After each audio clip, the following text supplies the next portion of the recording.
नमस्कार. तर सिराम ॲटोमॉलमध्ये येण्यापूर्वी तुम्हाला नक्की प्रोसेस काय करावी लागते याची मी आज संपूर्ण डिटेल्समध्ये तुम्हाला माहिती देणार आहे. तर तुम्ही सिराम ॲटोमॉल या ठिकाणी आला, नसरापूर चेलाडी फाटा या ठिकाणी आपलं ऑफिस आहे, त्या ठिकाणी आला तर तुम्हाला काय करायचे आहे, चेलाडी फाट्याला जो हा ब्रिज आहे त्या ब्रिजवरती न चढता खालून यायचं आहे. आणि जर तुम्ही पुण्या साईडने येत असाल तर रॉंग वेने येऊन साईड रस्त्याने यायचं आहे. आल्यानंतर तुम्हाला ऑफिसवरती आल्यानंतर इथं गेटवरती जो नंबर दिलेला आहे 8448488085 या नंबरवरती मिस कॉल द्यायचा आहे. मिस कॉल दिल्यानंतर तुम्हाला ऑफिसमध्ये आतमध्ये एंट्री दिली जाते. एंट्री केल्यानंतर तुम्ही आतमध्ये पुस्तक आहे, त्या पुस्तकावरती आपलं नाव वगैरे लिहायचं आहे. तुम्ही काय रिझनसाठी आला होता त्याचं नाव लिहायचं, तुमचा मोबाईल नंबर, साईन वगैरे करायचं, टाईम वगैरे लिहायचा. त्यानंतर तुम्ही आतमध्ये एंट्री केली की ऑप्शनच्या वेळी येत असाल तर गाड्या अशा प्रकारे लावलेल्या असतात. ज्या वरच्या साईडला गाड्या लावलेल्या असतात त्या गाड्या सर्व ऑप्शनसाठी दिलेल्या असतात. तुम्ही गाड्या वगैरे आधी एकदा व्यवस्थित चेक करून घेऊ शकता.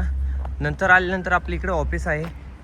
ऑफिसमध्ये आल्यानंतर तुम्हाला इथं टेबल व खुर्च्या असतात. रजिस्ट्रेशन काउंटर इथे, तुम्ही इथे येऊन टेबल वगैरे दिलेला असतो, ठेवलेला असतो ऑप्शनच्या दिवशी. इथं तुम्ही फॉर्म वगैरे भरायचा, फिल करायचा. फॉर्म कशा प्रकारे भरायचा आहे ते तुम्हाला दाखवतो. स्टार्टिंगला तुम्ही तुमचं इथं लोकेशन टाकू शकता पुण्याचं, आपलं नाव लिहायचं, नाव लिहिल्यानंतर ॲड्रेस लिहायचा, सिटी वगैरे कोणती आहे, पिनकोड वगैरे, मोबाईल नंबर एक लिहायचा, त्याच्यासोबत अजून एक एक्स्ट्रा मोबाईल नंबर लिहायचा. जर ह्या नंबरला कॉल नाही लागला तर ह्या नंबरला लागावं. त्याच्यानंतर आले की इथं पॅन कार्ड डिटेल्स टाकायचे आहेत, इथं आधार कार्ड नंबर टाकायचे. प्रत्येक पेजवरती साईन करायचे आहे.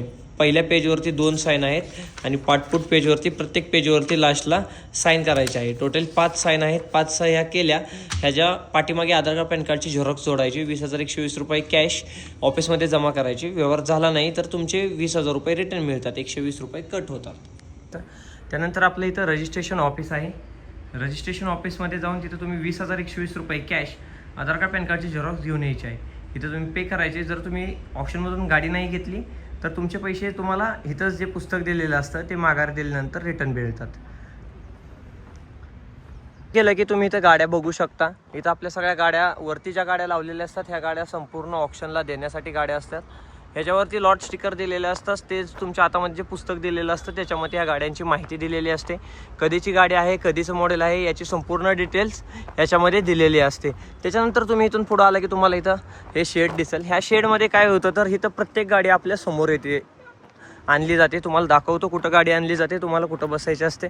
संपूर्ण सोय केलेली असते, बसायची सुद्धा सोय केलेली असते. इथं गाड्या येतात आपल्या तुमच्या ज्या पुस्तकामध्ये जे लॉट नंबर दिलेला असतो 1, 2, 3, 4, 5 त्याच्यानुसार इथं गाडी येते आपल्यासमोर. इथं गाडी आल्यानंतर हा आपला ऑप्शन हॉल आहे. ह्या ऑप्शन हॉलमध्ये तुम्हाला बसवलं जातं. इथं चेअर वगैरे असतात, माईकची सुविधा केलेली असते, फॅन वगैरे आहेत. तुम्हाला इथं बसवलं जातं. त्याच्यानंतर आपल्यासमोर गाडी येते. ऑप्शनर इथे केबिनमध्ये असतात, सर आलेले असतात प्रत्येक फायनान्सचे. तुम्हाला इथं बसवून प्रत्येक गाडी समोर आणून तुमच्या समोर निलाव केला जातो. काहींना वाटतं की आधीच गाडी देतात, असं काही होत नाही आहे. तुमच्या समोर गाडी आणून प्रत्येक गाडीचा निलाव केला जातो. याचीसुद्धा ग्राहकांनी नोंद घ्या. इथं गाडी आणली जाते, मगच त्याच्यानंतरच त्या गाड्यांचा निलाव केला जातो. याची ग्राहकांनी नोंद घ्या. तर तुम्ही बोलाल की ह्या गाड्या मग ट्रान्सफरसाठी प्रॉब्लेम येतो का? हां, गाड्या थोड्याफार ट्रान्सफरसाठी प्रॉब्लेम येतात, परंतु तुम्हाला त्या रेटला गाड्यासुद्धा भेटतात ना. 20,000, 25,000, 30,000 गाड्यांची रेंज चालू असते. काय गाड्या तर 10,000, 15,000 यासुद्धा किमतीला गाड्या भेटून जातात. याची सुद्धा ग्राहकांनी नोंद घ्या. तुम्हाला आपण याच्यामध्ये रितसर तुम्हाला फायनान्शियल NOC देतो, त्याच्यामुळे तुम्हाला काही कुठे प्रॉब्लेम येत नाही. हां, गाडी नावावर तुमची तुम्हालाच करावी लागते. 2 व्हीलर तुम्ही जर 2 व्हीलरमध्ये फॉर्म नंबर 36 वगैरे मागत असाल तर 2 व्हीलरमध्ये फॉर्म नंबर 36 हा दिला जात नाही. तुम्हाला ह्याच्यामध्ये फक्त फायनान्शियल NOC आणि गाडी घेतलेलं सेल लेटर भेटतं. तुम्ही नंतर मग तुम्हाला गाड्या स्वतः नावावरती करून घ्यायच्या असतात. 2 व्हीलरमध्ये हे प्रोसेस असते. रितसर तुम्हाला आपण गाडी घेतलेलं सेल लेटर आणि फायनान्शियल NOC दिली जाते की बाबा गाडीवरती काहीसुद्धा आता लोन नाही, याची तुम्हाला NOC दिली जाते. 2 व्हीलरमध्ये हाच प्रश्न असतो. जर तुम्ही मोठ्या जर गाड्या बघायला गेला, म्हणजे आपल्या ज्या कमर्शियल गाड्या आहेत, म्हणजे कार असतील किंवा ह्या काही कार ज्या असतात त्या गाड्या तुम्हाला गोडाऊनमध्ये लावाव्या लागतात पार्कसाठी 36 नंबरसाठी. 36 नंबर म्हणजे काय असतं तर गाडी आधी फायनान्सच्या नावावर होते, मग तुमच्या नावाने होते. याची सुद्धा ग्राहकांनी नोंद घ्या. 36 म्हणजे काय तर गाडी आधी फायनान्सच्या नावावर होते. मग त्यासाठी तुम्हाला काय करावं लागतं तर गाडी गोडाऊनला लावावी लागते.